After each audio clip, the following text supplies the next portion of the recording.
What is up, Netflix fans? Welcome back to my channel. Today, the goal of this video is to inform you guys on whether or not The Stranger is worth binging and watching on Netflix. We're going to dive in a non-spoiler way because it just dropped. I'm just going to tell you guys if the show lives up to the expectations going in. And of course, I need you in the comments down below. How'd you feel about The Stranger? So this 8-episode miniseries from the UK follows the lives of suburban families whose secrets and lies are made public by the appearance of a stranger, starring Richard Armitage and a couple of notable actors and actresses. It's also based on the Harlan Coben novel of the same name. Now, I'm not as familiar with this author, but I know a lot of people appreciate the work, and they appreciate this story now being translated to the small screen in the form of a mini-series. And here's what I'll say about this show is, even though it started out in episode 1, and I was very nervous with the route that we were heading on, it almost felt like a soap opera, the way that everything was edited together and the dialogue, and I'm like, I don't really know what's happening. And that's pretty much the case with the first, heck, even the second episode. You really don't know what the mystery is. You just know that this guy being approached in a bar by this mysterious stranger sets up this crazy, wacky sequence of events, and a lot of them revolve around his wife. And while that storyline's going on, this other storyline is happening with this group of teenagers that ends up, well, you know, both of these storylines are heading down a path to eventually link up, but how does it link up? Where do these storylines go? And do both of them pay off in such a way that amplifies the story and in a way that gets the audience's attention and keeps that attention? And that's what I was worried about here in this first episode. Even though, obviously, I like a lot of these actors, I actually had no issues with the performances in this show, especially when you dig into the group of kids. You know, normally the acting is just not the greatest when you're comparing older actors to younger actors. But in this show, I honestly, I was just as on board with storyline number 2, and that's what we're going to call it,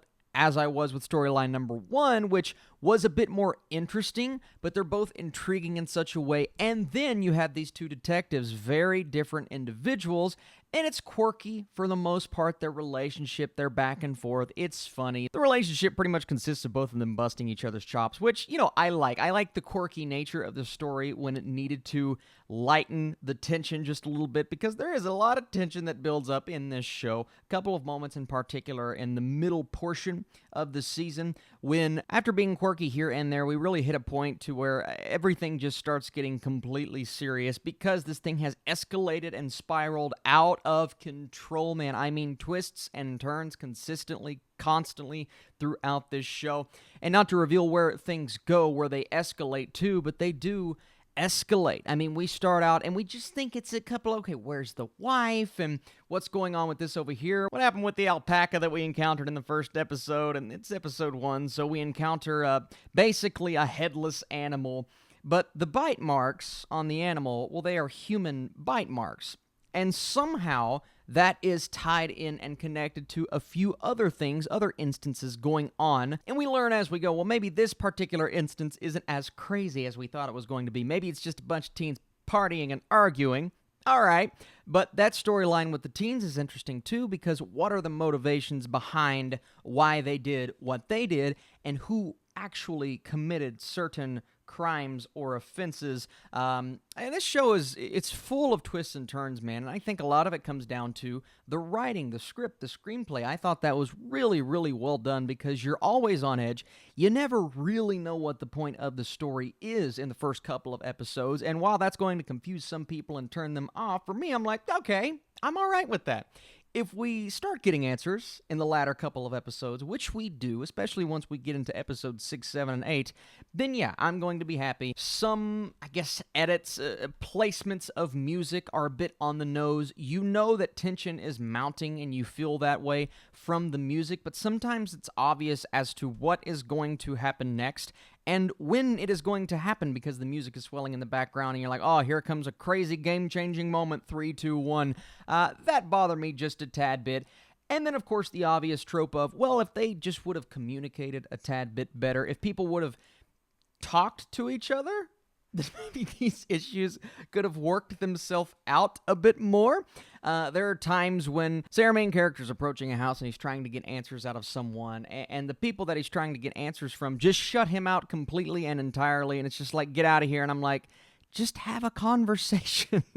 Come on, guys, we can solve these problems a bit quicker than we end up. And I get it. That's the whole reason why we're doing this. That's the point. That's the crux of the story. So we have to keep those things intact to keep this story going. And I understand that. But that can also come off as a tad bit unrealistic at times. But overall, I take nothing major away from this show, like I said, based out of the UK, so certain quirks and antics are a tad bit different. The humor is not as American, which is honestly good. I prefer this style of humor sometimes, and it works really well in this show. Not the best show that I've seen over the last couple of months, but really engaging, enjoyable, and I think the best part about it, the fact that it's on Netflix, it's easily bingeable. You can get through this quickly, 40-something, 50-something minute episodes, but only 8 episodes, and the time flies by because you're so invested into where the plot is going. So if you guys enjoyed this video, if you like what we're doing on this channel, be sure to smash that thumbs up button. I will bring you more Netflix reviews this weekend. I'm planning on doing Ragnarok very soon. But as of right now, doing a solid 72% for this interesting, dramatic, mysterious show called The Stranger that I didn't know anything about when I walked into it, but I'm happy I watched it. It's definitely a good time. Really, really love the talent, and I love the story, so I'm interested to actually go back and check out the source material. But here's what I need from you guys. If you're familiar with this source material, I need your opinions. How did this measure up, or are you excited? And if you're not familiar, did this show interest you? Thank you so much for watching. I'll be back very soon with a Gretel and Hansel review along with some Netflix reviews tomorrow. And then this weekend, the Movie House Awards are coming. That is Sunday at noon. I'll see you guys soon.